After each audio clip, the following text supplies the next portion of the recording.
तो अंकित सर, मेरे को लगता है बच्चे इस सेटअप को देख के तुरंत समझ गए होंगे कि कोई ना कोई रिवीजन का शॉर्ट वीडियो ये होने वाला है। बिल्कुल समझ गए होंगे सर, बहुत स्मार्ट बच्चे हैं अपने।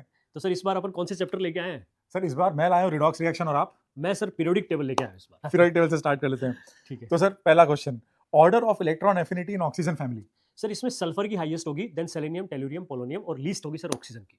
ठीक है sir. Order of electron affinity between O plus and S plus. Sir, इसमें O प्लस की ज्यादा होती है। अगर न्यूट्रल स्टेट में बात करें तो ऑक्सीजन सल्फर में सल्फर की ज्यादा है, बट O प्लस और S प्लस में O प्लस की ज्यादा है बच्चों। ठीक है sir.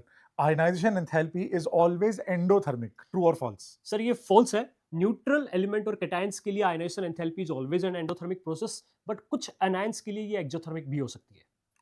Order of first ionisation energy among carbon, nitrogen, oxygen and fluorine.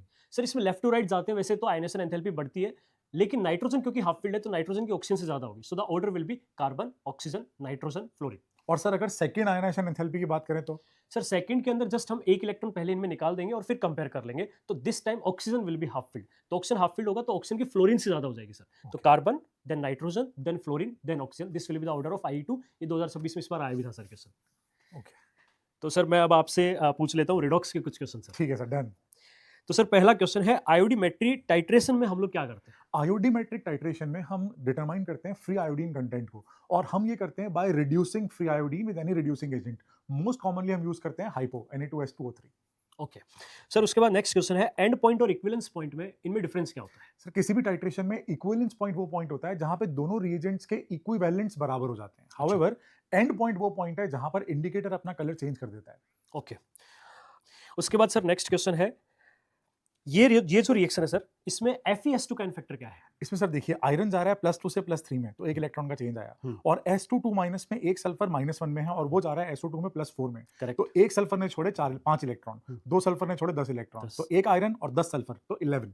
11 हो जाएगा। बिल्कुल इंट्रामोलिक्यूलर रिडॉक्स है सर ये। ठीक है सर।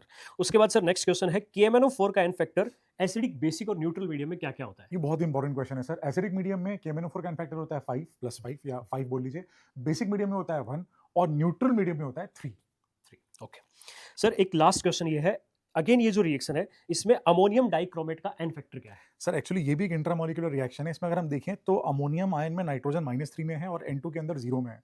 तो -3 से 0 में जाते हुए एक नाइट्रोजन ने 3 इलेक्ट्रॉन छोड़े, और क्योंकि 2 नाइट्रोजन है इसलिए 2 इंटू 3 6 इलेक्ट्रॉन अच्छा छोड़ेंगे। हो गया सर। पर अगर हम डाइक्रोमेट में देखें तो क्रोमियम +6 से +3 में गया, तो उसने 3 इलेक्ट्रॉन गेन किए, और यहाँ पर 2 क्रोमियम के एटम है तो उन्होंने 6 इलेक्ट्रॉन गेन किए। तो अगर हम नेट इलेक्ट्रॉन चेंज देखें तो कोई भी नहीं है, बट अगर हम इलेक्ट्रॉन एक्सचेंज देखें तो 6। तो यहाँ पर एन फैक्टर है एक्सचेंज इलेक्ट्रॉन्स की वजह से 6।